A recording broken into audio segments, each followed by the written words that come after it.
제가 우리 김태길 담임 목사님으로부터 이제 안식월 동안 이제 설교 부탁을 받고 어떤 주제로 설교를 할까 좀 기도를 하는 중에 마침 여러분 앞에 이 현수막을 보니까 뭐라 돼 있어요? 오직 말씀, 오직 기도. 또 여기는 뭐라 돼 있어요?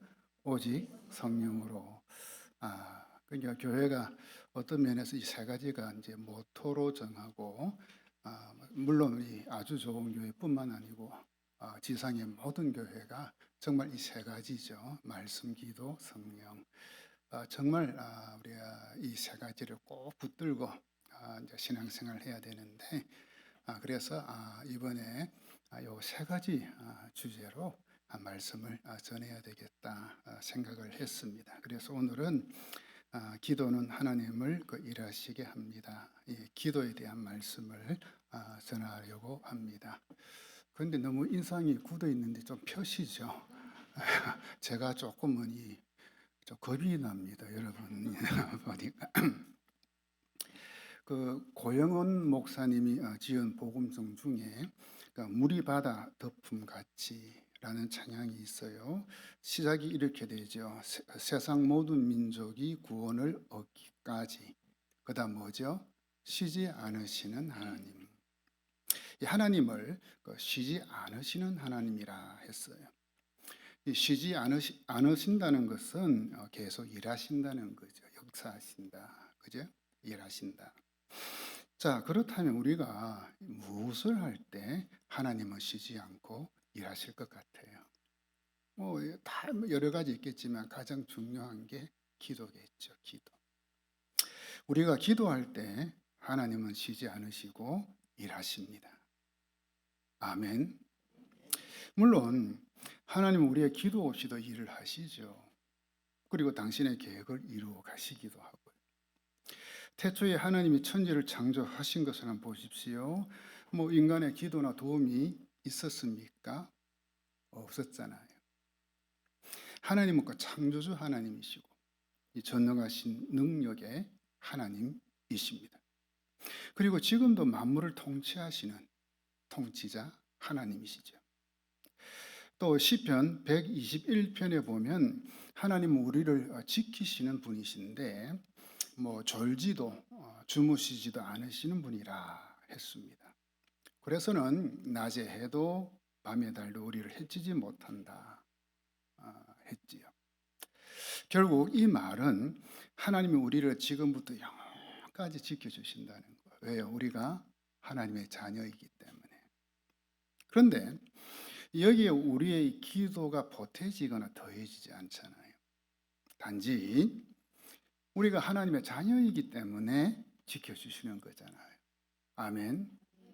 그럼에도 성경은 우리를 향해 기도를 하라, 기도하라 명령을 해요. 왜 그럴까요?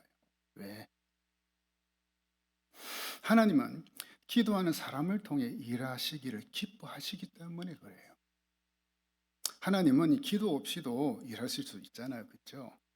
하지만 기도를 통해 일하시기를 기뻐하시는 거지요. 이런 말이 있습니다. 내가 일하면 내가 일할 뿐이지만 내가 기도하면 하나님이 일하신다. 아멘. 사실 기도는 많은 시간과 노력을 필요로 해요. 바쁜 직장 생활 또 복잡한 사회 속에서 기도하는 데 시간과 노력을 소모한다는 것은 어쩌면 어리석은 일처럼 보이기도 해요. 그렇죠? 그 시간에 더 열심히 하지. 그러나 기도는 우리의 작은 힘을 투자해서 하나님의 위대한 능력을 드러낸 통로가 되는 거 있지요. 자, 그렇다면 우리가 기도할 때 어떤 일이 일어날까요? 우리가 기도할 때 이것을 기도의 권세와 영향력이라 말할 수 있습니다. 그 출애굽기 17장에 보면 이제 아말렉이 이스라엘을 이제 습격하는 사건이 나옵니다. 이에 여호수아는 이제 군대를 이끌고 전쟁터에 나가고 모세는 이제 아론과 훌을 데리고 산꼭대에 올라가 기도하잖아요. 그런데 신기하게도 모세가 이 손을 들면 이스라엘이 이기고 또 뭐 피곤하고 힘이 떨어져서 손을 내리면 아말렉이 이겨요. 이것은 전쟁의 승부가 무엇에 달려있다는 걸 보여주죠? 기도. 기도하니까 하나님께서 이 전쟁의 현장에서 일하셨던 거지. 이것이 기도의 권세입니다. 다시 말하면 기도의 권세는 하나님을 일하시게 하는 거예요. 그렇기에 기도하기를 거부하는 것은 하나님을 거부하는 것과 마찬가지겠죠. 그죠? 그 기도의 사람, 그 EM 그 바운주 목사, 참 저는 이분을 좋아하고, 이분이 이제 한국 교회에도 기도에 대한 책을 뭐 수십 권을 지금 냈거든요. 그러니까 이분의 말이에요. 만일 기도가 세상에서 하나님을 일하시게 만든다면 똑같은 이치로 기도하지 않는 것은 하나님을 세상의 모든 일에서 손을 떼게 만드는 것이요, 일하지 못하게 만드는 것이다. 그러니 기도는 하나님을 움직여 일하시게 하는 거죠. 이게 기도의 권세고 영향력이에요. 자, 이사야 64장 4절 제가 한번 읽어보겠습니다. 주 외에는 자기를 앙망하는 자를 위하여 이런 일을 행한 신을 옛부터 들은 자도 없고 귀로 들은 자도 없고 눈으로 본 자도 없었나이다. 자, 여기에 그 앙망하다, 이건 이제 기도하다로 이제 풀이할 수 있지요. 즉 기도하는 자를 위하여 이런 일을 행한 신은 하나님밖에 없다, 이겁니다. 그렇다면 이런 일이 무엇인지 우리 확인해야 될 거 아니에요. 도대체 이런 일이 뭐냐? 바로 이 4절 앞에 몇 절이 있어요? 4절 앞에는 묻는 제가 바보지. 1절에서 3절이 있어요. 그죠? 그러니까 이런 일은, 4절에 나오는 이런 일은 1절에서 3절에 나온다는 거죠. 자, 제가 세번역 성경으로 읽어보겠습니다. 주님께서 하늘을 가르시고 내려오시면 산들이 주님 앞에서 떨 것입니다. 마치 불이 섭을 사르듯 불이 물을 끓이듯 할 것입니다. 주님의 대적들에게 주님의 이름을 알게 하시고 이방 나라들이 주님 앞에서 떨게 하여 주십시오. 이 3절이 중요합니다. 주님께서 친히 내려오셔서 우리들이 예측하지도 못한 놀라운 일을 하셨을 때에 산들이 주님 앞에서 떨었습니다. 그러니 이 4절에 이런 일이란 것은 3절에 우리들이 예측하지도 못한 놀라운 일인 거죠. 그런데 이 놀라운 일이 기도를 통해 하나님에 의해 일어났다는 거죠. 이게 기도의 권세고 영향력이에요. 그 사도행전 12장에 나오는 이야기입니다. 여러분도 잘 아시죠? 베드로가 이제 감옥에 갇혀요. 이제 날이 새면 이제 처형당하게 됐어요. 그러자 초대교회 성도들은 요한 마가의 다락방에 모여 이 베드로의 구출을 위해 간절히 이제 기도하기 시작하는 거예요. 그런데 그날 밤 베드로는 이제 두 군인 사이에서 사슬이 묶인 채 이제 잠들어 있었고 또 문 앞에는 경비병이 지키고 있었지요. 그때 갑자기 천사가 나타나고 감방에 빛이 환하게 비쳐요. 천사가 잠자고 있는 베드로 옆구리를 툭툭툭 치면서 깨워요. 베드로야, 빨리 일어나, 빨리 일어나. 그러자 베드로의 손목에 매있던 이 쇠사슬이 탁 풀리고요. 베드로는 천사가 시키는 대로 허리끈을 메고 신을 신고 겉옷을 입고 천사를 따라 나서는 거죠. 그런데 베드로는 이게 꿈인지 생시인지 그때까지 몰라요. 환상을 보고 있다 생각했지요. 완전 비몽사몽간이에요. 이 천사와 베드로가 첫 번째 경비병 또 두 번째 경비병을 지나 성으로 통하는 철문에 이르자 철문이 털커덩거리면서 열리네요. 저절로.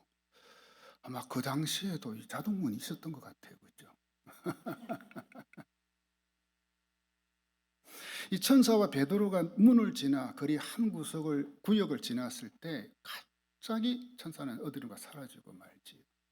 그때서야 베드로는 정신이 번쩍 들어서 또 혼자 말을 합니다. 이제 알겠다. 주님께서 주님의 천사를 보내셔서 나를 헤롯의 손과 유대인의 모든 계략에서 건져주셨구나. 그리고 베드로는 곧장 성도들이 이제 모여 기도하고 있는 그 요한 마가의 집으로 이제 가죠. 근데 여러분, 그때까지 이 성도들이 무엇을 하고 있는 줄 아세요? 기도하고 있어요. 그 사도행전 12장 12절에 깨닫고 마가라 하는 요한의 어머니 마리아 집에 가니 여러 사람이 거기에 모여 기도하고 있더라. 그러니까는 이 초대교회 성도들이 베드로의 구출을 위해서 철학기도 한 거예요. 그죠? 지금 철학기도 하고 있어요. 밤새도록.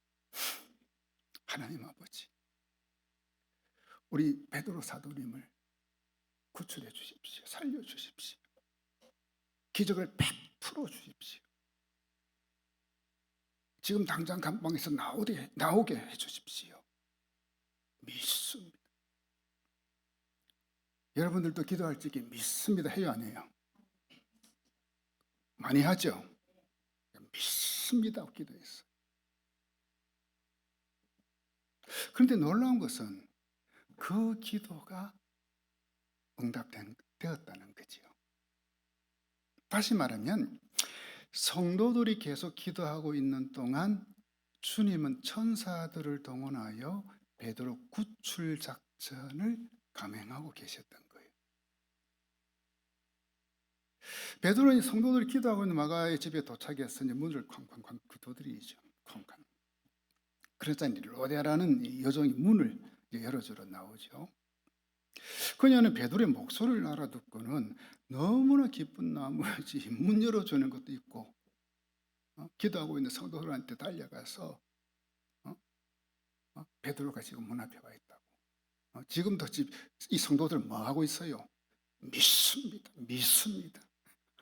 우리 베드로 사도님 감방에서 나오게 될 줄 믿습니다고 지금 기도 계속 하고 있잖아요. 그렇죠? 그 성도들에게 베드로 문 밖에 와 있다. 이제 알려준 거죠. 그러자 성도들은 그 요정 로데에게 뭐라고 해요?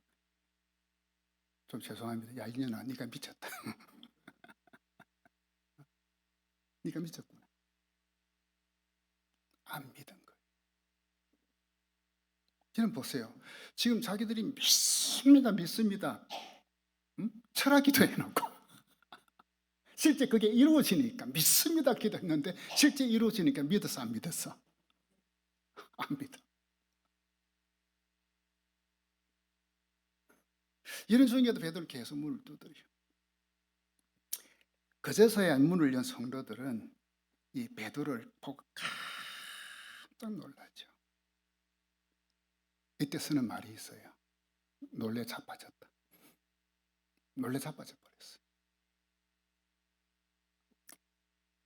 베드로가 그들에게 조용히 하라고 손짓을 한 뒤에 주님께서 자기를 감옥 밖으로 인도해 내신 일을 설명해 주고는 그냥 다른 곳으로 이제 떠나고 말지요.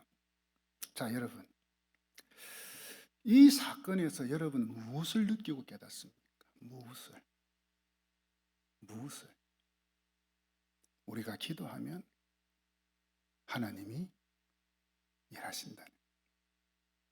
우리가 기도하면 하나님은 일하신다. 그 웨슬리 듀엘 선교사의 제가 기도로 세계를 움직이라 여기에 나오는 이야기입니다. 미국에서 아프리카 케냐의 선교사로 파송된 그 매튜 히긴스 선교사님이 있었어요. 그는 이제 안식년을 맞아서 미국으로 출국하기 위해 케냐의 그 오지 시골에서 이제 수도인 나이로비로 이제 가는 길에 이 마우마우라는 지역을 이제 통과하게 됐어요. 이제 자동차를 운전하면서. 그때 운전하고 가던 차가 갑자기 이제 고장이 났고, 또 어떻게 이제 차를 고칠 수가 없어서 그냥 이제 그날 밤 차 안에서 온 가족이 이제 머물게 된 거예요. 매우 위험한 지역이었지만 다행히 이제 기도하고 또 말씀도 읽고 또 마음 편히 하룻밤을 잘 보내고 그 이튿날 나이로비에 이제 무사히 도착했어요. 그런데 이 나이로비에 있는 동안에 그 나이로비 교회 성도들이 이 선교사님에게 한 가지 묻는 거예요. 선교사님이 마우마우 지역을 통과할 때 16명과 함께 있었습니까? 아니요. 우리 가족밖에 없었는데요. 아, 그래요? 누가 와서 이상한 말을 하던데요. 선교사님이 16명에게 포위되어 있었다고 그렇게 이야기하던데요. 희귀서 선교사님은 이상하게 생각하고는 그냥 또 미국으로 이제 갔어요. 미국 교회를 순회하는 중에 이제 텍사스의 어느 교회에서 이제 선교 보고를 하게 된 거죠. 선교 보고가 끝난 뒤에 어떤 성도가 이 선교사님에게 와서 이제 물었어요. 선교사님, 혹시 몇 달 전 모월 모일 선교지에서 무슨 일이 있지는 않았는가요? 그래 가만히 생각해 보니 그 사역하고 있는 시골 마을에서 나이로비로 오다가 차가 고장이 나서 그 마마우 지역에서 보낸 그 밤이었다는 게 생각이 났어요. 아, 그날 밤 차가 고장이 나서 그곳에서 밤을 지새웠죠. 그런데 왜 그러시나요, 성도님? 그러자 그 성도님 말하는 거예요, 선교사님. 그날 밤 저희 교회에서 예배가 끝난 후 제 마음에 선교사님이 생각나고 기도에 부담이 왔어요. 그래서 끝날 무렵에 선교사를 위해서 기도할 사람은 남으라고 간구했지요.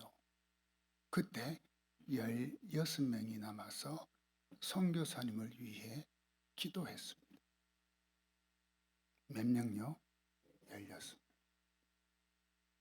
그때서야 선교사님은 하나님 그날 밤 이분들의 이 중보 기도를 들으시고 16천사를 보내어 자기 가족을 지켜주셨다는 걸 알게 된 거죠. 그래서 그 위험한 지역에서 무사히 나올 수 있었다는 거죠. 여러분, 우리가 기도하면 하나님 그리고 천사들과 인간들에게, 사람들에게도 영향을 끼쳐요. 기도는 하나님께서 일하시도록 하고 천사들이 일하도록 하고 사람들이 일하도록 만들어져요. 저도 그런 체험 많이 했거든요. 정말 어떤 문제를 기도하는데 생각지도 않은 분이 와서 나를 도와주네. 여러분의 그런 경험 있어요, 없어요? 그렇죠? 이런 예를 성경과 기도의 사람들의 삶에서 찾으려면 한도 끝도 없을 것 같아요. 예수님께서도 기도의 능력에 대해 여러 번 말씀하셨거든요.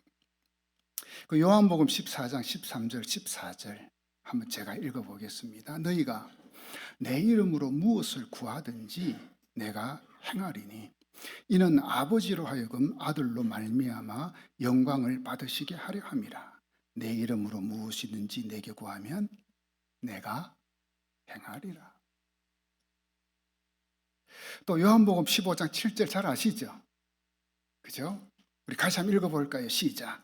너희가 내 안에 거하고 내 말이 너희 안에 거하면 무엇이든지 원하는 대로 구하라. 그래야 하면 이루리라. 할렐루야. 그러니까 이 하나님의 능력을 가장 많이 사용할 수 있는 방법은 바로 기도인 거죠. 하나님의 계획을 성취하는데 가장 많이 공헌하는 것 역시 기도인 거죠. 기도가 얼마나 힘을 발휘하느냐에 따라 하나님의 일이 전진하기도 하고 멈추기도 하는 것이에요. 그래서 성경은 이 기도의 영향력과 필요성을 그렇게도 강조하는 거. 기도하라, 기도하라. 쉬지 말고 기도하라. 이사야 62장 6절 7절 말씀입니다. 예루살렘아, 내가 너희 성벽 위에 파수꾼들을 세웠다. 그들은 밤이나 낮이나 늘 잠잠하지 않을 것이다.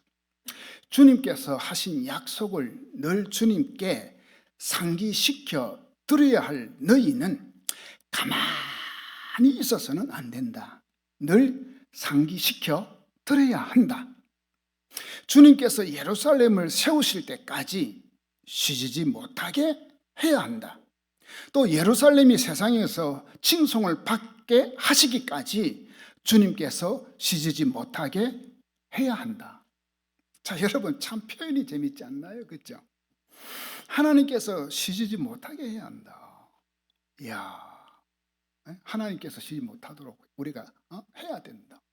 다르게 말하면 하나님께서 계속 일하시도록 해야 한다는 거죠. 그죠? 자, 여러분, 하나님께서 계속 일하시도록 하기 위해서는 우리가 가만히 있어서는 안 된다. 하나님께서 잊지 않으시도록 상기시켜 드리도록 해야 된다는 거예요. 그게 뭐죠? 기도. 하나님, 저 왔어요. 하나님 아시죠? 순간순간. 그게 얼마나 신나요. 우리는 기도로 하나님을 늘 상기시켜 드릴 수 있다는 거. 우리가 기도하면 하나님은 쉬지 못하신다는 거예요. 그러니 우리의 기도가 약해지면 반대로 하나님은 일하지 않으시고 어쩌면 쉬실지도 모르겠어요. 우리 인간적인 언어지만 하나님 쉬시면 아무 일도 일어나지 않잖아요. 우리의 삶에. 반대로 우리의 기도가 강해지면 하나님 쉬지 못하시고 바빠지기 시작하는 거예요. 아이고, 저 이장로 또 왔네. 아이고, 하나님, 그때 이제 그 기도 듣고 이제 바쁘기 시작하시는 거예요. 하나님 바빠지시면 놀란 일이 일어나는 거잖아요. 그죠? 믿으시면 아멘. 이처럼 기도는 하나님을 쉬지 못하게 하지만 하나님 우리의 기도를 기뻐하시는 거예요. 이게 사람과 하나님의 차이점입니다. 사람은 쉬지 못하고 계속 바빠지고 일하고 그러면 어떻게 해요? 때로는 짜증을 내잖아요. 그죠? 힘들다고 하면서 아이고 힘들어 죽겠다.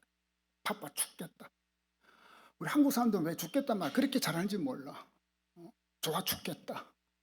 전신에 죽겠다요. 힘들어 죽겠다고 하면서 뭐 이제 좀 쉬어야 되겠다.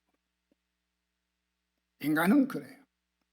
어떤 교회는 일꾼 중에 아이고 너무 힘들다고 주님의 교회를 하는 게 너무 힘들 짜증을 내면서 좀 쉬겠다고 하더라고요. 우리 아주 좋은 교회는 그런 일꾼 있어요 없어요? 우리 권사님 없지요. 근데 하나님의 사전에는 그런 법이 없어요. 하나님은 하나님의 자녀인 우리를 위해 쉬지 않고 바쁘게 일하시는 것을 정말 좋아하는 거 있지요. 기뻐하는 거 있지요. 하나님은 우리의 기도를 통해 은혜와 능력을 베푸시며 기도의 사람들을 높여주셔요. 믿으시면 아멘. 그래서 우리의 모든 일은 기도로 시작하고 기도로 이루어나가고 기도로 끝나야 하는 거지요. 자, 두 번째로 볼 것은 기도 응답은 하나님의 약속이라는 것입니다. 자, 따라해 볼까요? 기도 응답은 하나님의 약속이다. 믿습니까? 하나님의 자녀가 기도를 통해 선한 것을 구하면 하나님 그 자녀에게 그것을 허락하시죠. 솔로몬이 성전 봉헌식에서 위대한 기도를 올려드렸습니다. 그가 기도를 마치자 하나님께서 솔로몬에게 나타나서 기도에 놀라운 약속의 말씀을 주시죠. 역대하 7장 12절에서 16절입니다. 밤에 여호와께서 솔로몬에게 나타나사 그에게 이르시되 내가 이미 네 기도를 듣고 이곳을 택하여 내게 제사하는 성전을 삼았으니 혹 내가 하늘을 닫고 비를 내리지 아니하거나 혹 메뚜기들에게 토산을 먹게 하거나 혹 전염병이 내 백성 가운데에 유행하게 할 때에 내 이름으로 일컫는 내 백성이 그들의 악한 길에서 떠나 스스로 낮추고 기도하여 내 얼굴을 찾으면 내가 하늘에서 듣고 그들의 죄를 사하고 그들의 땅을 고칠지라. 이제 이곳에서 하는 기도에 내가 눈을 들고 귀를 기울이리니 이는 내가 이미 이 성전을 택하고 거룩하게 하여 내 이름을 여기에 영원히 있게 하였음이라. 내 눈과 내 마음이 항상 여기에 있으리라. 하나님은 솔로몬에게 이 성전에서 기도하면 들어주시겠다 약속하셨습니다. 이 하나님의 약속에 대한 실제적인 예가 열왕기하 19장에 나옵니다. 그 히스기야가 유다의 왕으로 있을 때였어요. 아수르가 유다를 이제 침공하여 온갖 말로 히스기야 왕과 그 유다를 조롱하고 모욕하며 위협을 이제 가했어요. 그때 히스기야 왕은 왕복을 찢고 대신 베옷을 입고 성전에 들어가 하나님께 엎드리죠. 그는 아수르 장군 랍사게가 보낸 그 치욕적인 편지, 그 편지를 하나님 앞에 딱 펼쳐놓고 기도합니다. 저는 이 기도를 펼침 기도라 불러요. 자, 따라해 보시기 바랍니다. 펼침 기도. 히스기야는 성전에 가서 딱 펼쳐놓고 기도하고, 그리고는 이제 이사야 선지자에게 신하를 보내 기도해 줄 걸 부탁합니다. 혼자 기도하는 것도 좋지만 기도 동력자와 함께 기도하면 더 강력해지잖아요, 그렇죠? 히스기야는 이제 이사야 선지자에게 기도 부탁을 하고 동시에 그도 역시 정말 처절하게 기도하죠. 그때 하나님의 말씀이 이사야 선지자에게 임합니다. 히스기야가 성전에서 기도하는 소리를 내가 들었다. 어디에 나오는 거예요? 하나님이 솔로몬에게 약속한 말씀. 이 성전에서 기도하면 내가 들어주겠다. 그도 절미하고 히스기야의 기도를 들으신 하나님께서 최종적으로 하신 일이 열왕기하 19장 35절에 나옵니다. 이 밤에 여호와의 사자가 나와서 아수르 진영에서 군사 18만 5천 명을 친지라. 아침에 일찍이 일어나 보니 다 송장이 되었더라. 정말 거짓말 같은 일이다. 그러나 우리는 성경에 기록된 이 사건이 실제로 일어난 하나님의 역사라는 것을 믿습니다. 이게 기도. 여러분, 하나님은 약속하신 것은 반드시 지키시는 분이에요.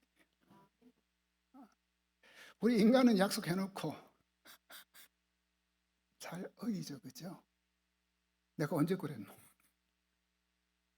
닭발, 오리발 다 내밀고. 하나님 그런 법 없어.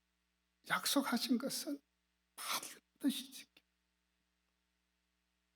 근데 약속하신 것 중에 가장 잘 지키시는 게 뭘까? 저는 기도에 대한 약속이라 저는 그렇게 믿어요. 왜냐하면 기도는 하나님 가장 원하시는 일이고 또 하나님을 하나님으로 인정하는 일이기 때문에 그래요. 여러분 보세요. 진짜 하나님을 인정하는 사람은 어때요?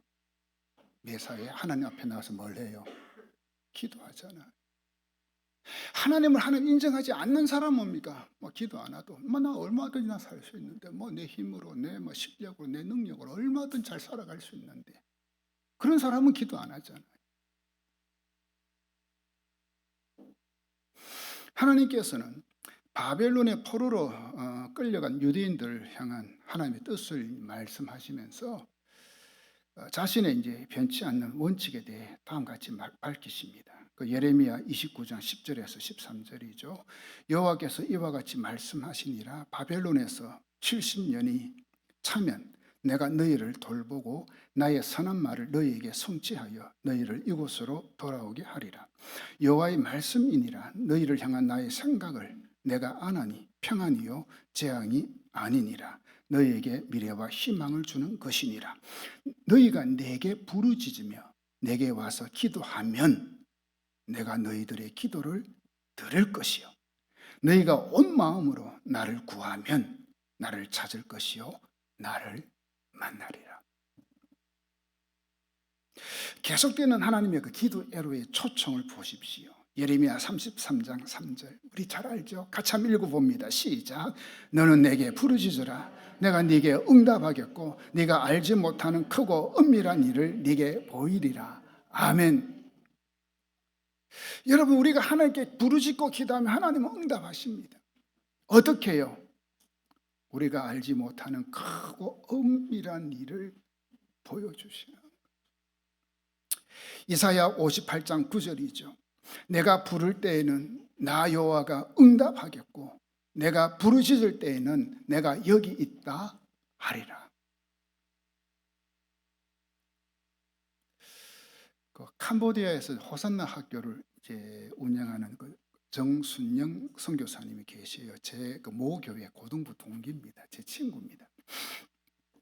이 학교는 한 30년 전에 이 선교사님이 캄보디아로 파송받아서 이제 처음에 유치원 시작해서 지금은 고등학교까지 한 600명 넘는 학생이 다니는 명문 학교가 됐어요. 이 학교에서 태권도 국가대표도 나오고 또 합창단은 우리 한국뿐만 아니고 미국까지 순회 공연도 가고요. 정말 인정받는 학교가 됐죠. 그런데 이 학교는 우기철만 되면 그만 이 학교가 이제 물이 다 잠겨버려. 저도 몇 번 갔는데 우기철에 가보니까는 세상에 교실이고 다 1층은 다 물에 잠겨. 늘 어려운 거예요. 그래서 이제 늘 이 학교를 좀 옮겼으면 좋겠다. 이 선교사님이 이제 마음에 소원을 가지고 이제 기도하기 시작했죠. 기도하던 중에 2022년 8월경에 어떤 분이 학교 부지를 하나 소개했는데 현장에 가서 딱 보니까는 딱 확신, 하나님이 주신 땅이다. 딱 마음에 확신이 들더래. 이야, 바로 이 땅이야. 그렇지. 믿음의 눈을 본. 근데 문제는 이 매입 가격인 거예요. 땅값. 땅값이 250만 달러. 얼마요? 250만 달러면 요즘 우리 한국 돈으로 얼마쯤 될까요? 우리 설집사님. 35억이 넘어요. 근데 선교사님한테 돈이 많나, 학교 재정이 있나, 그래도 확신이 들었기 때문에 딱 계약금 지불하고, 그리고 이제 중도금 언제 치르겠다, 그 잔금 치르고, 딱 그렇게 이제 계약서를 썼지요. 그런데 문제는 이 잔금은 물론이고 중도금을 마련할 수가 없는 거예요. 뭐 사방팔방 아무리 해도. 그때가 마침 코로나 팬데믹 때. 그래서 주변 선교사님들이 안타까워서 한국의 대형 교회 합동측이니까 가서 좀 알아보기도 하고 소개해주고, 또 우리 기독교 그 기업체 좀 있거든요. 좀 소개해줘서 또 조금 후원을 받으려고 해보고 다 안 되는 거예요. 다 안 되는 거예요. 또 이분이 그 선교사의 그 노벨상이라는 그 언더우드상 상금이 5천만 원이 돼요. 이것까지 여기 몽땅 다 집어넣고, 그래도 안 돼. 어쩔 수가 없어. 거기다가 이 중도금을 이제 제때 지불하지 못하니까 그냥 그 중도금 지불하지 못한 것에 대한 이자가 15,000달러 붙어버리네. 정말 진퇴양난. 다 막혀버려. 그래서 이 주변 선교사님들이 알고 이 선교사님한테 포기하라고, 지금 지불한 70만 달러 정말 아깝지만 어쩔 수 없지 않느냐, 포기하라고. 왜냐하면 아무리 봐도 이거는 해결될 수가 없는 거니까. 근데 이 선교사님 포기할 수가 없었지. 왜? 그 땅을 보고 계획할 때 하나님 주신 땅임을 확신했기 때문에. 그래서는 정말 기도만 한 거예요. 처절하게. 제가 그때 만났거든요. 진짜 얼굴이 바짝 말랐는데, 이야, 얼마나 처절하게 기도했겠어요.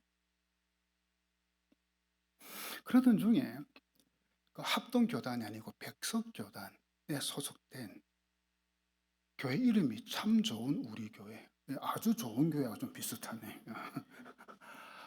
그 교회에서 갑자기 연락이 왔는데, 그 학생들 그 겨울에 영어 캠프를 해줄 수 있느냐 문의가 들어와서. 근데 그때까지 그냥 이 학교만 했지 한국의 그 학생들 교회 대상으로 영어 캠프를 한 적이 한 번도 없는데, 또 그런 와중에 절박한 상황 속에서 하겠다고 했어요. 학생들이 왔어요. 그래서 영어뿐만 아니고 신앙 훈련하고 잘 짜게 시켰죠. 그래가지고 이제 고국으로 돌아가서 교회로. 근데 부모들이 놀란 거예요. 자기 애가 변했거든.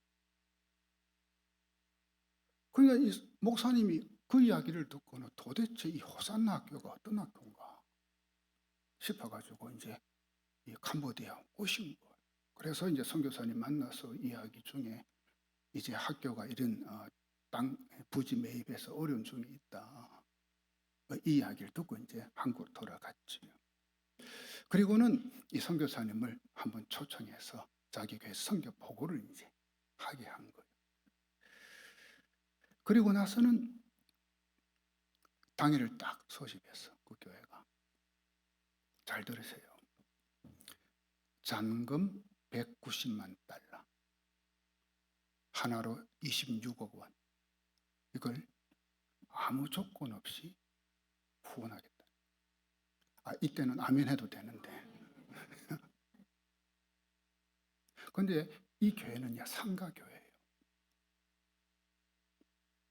성도는 한 300명 되고. 그동안 이 교회가 상가교회니까 건축하기 위해서 모아둔 돈이 이제 9억 원이 있었어요. 9억 원. 근데 이걸 먼저 선교사님한테 보내주고, 이제 나머지 얼마 남았죠? 17억. 이건 세상에 당에서 결의하기를 은행에서 대출받아서 보내주겠다는 거. 여러분 한번 생각해봐요. 교회당 건축하기 위해 모아둔 9억 원을 후원하는 건 그래도 이해가 가잖아요. 그죠? 하기가 이해가 안 될 수도 있지만. 그런데 17억 원을 대출받아서 보내준다, 이게 있을 수 있는 일인 거예요. 여러분 생각 어때요? 응? 상가교회가.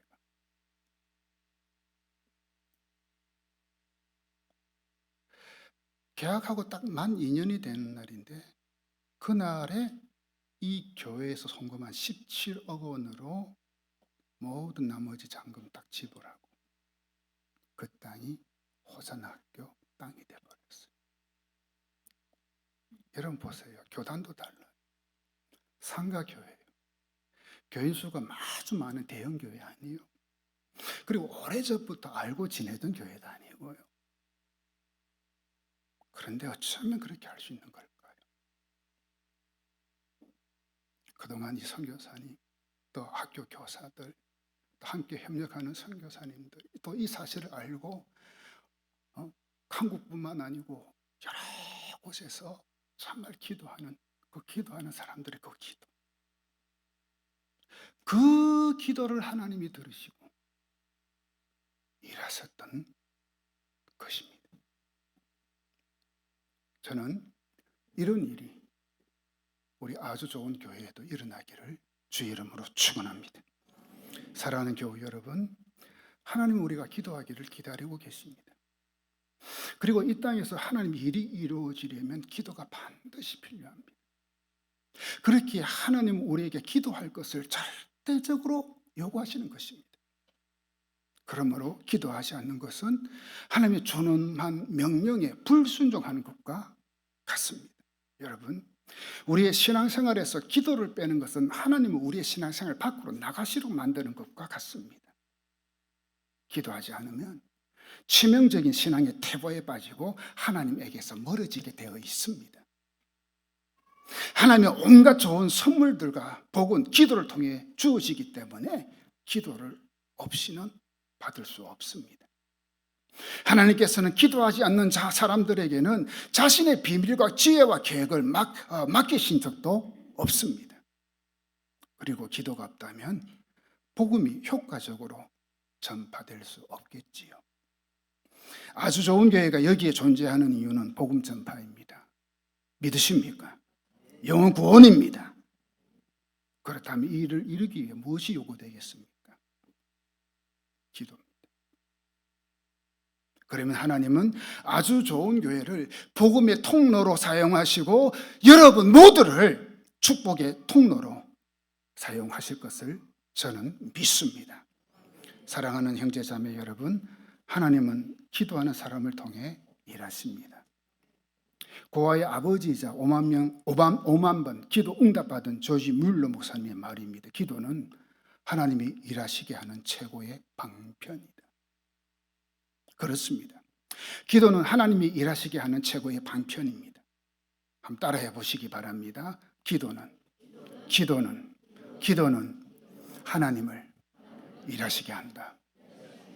저는 아주 좋은 교회가 그리고 여러분 한 사람 한 사람이 하나님을 일하시게 하는 기도의 사람이 되기를 주의 이름으로 축원합니다.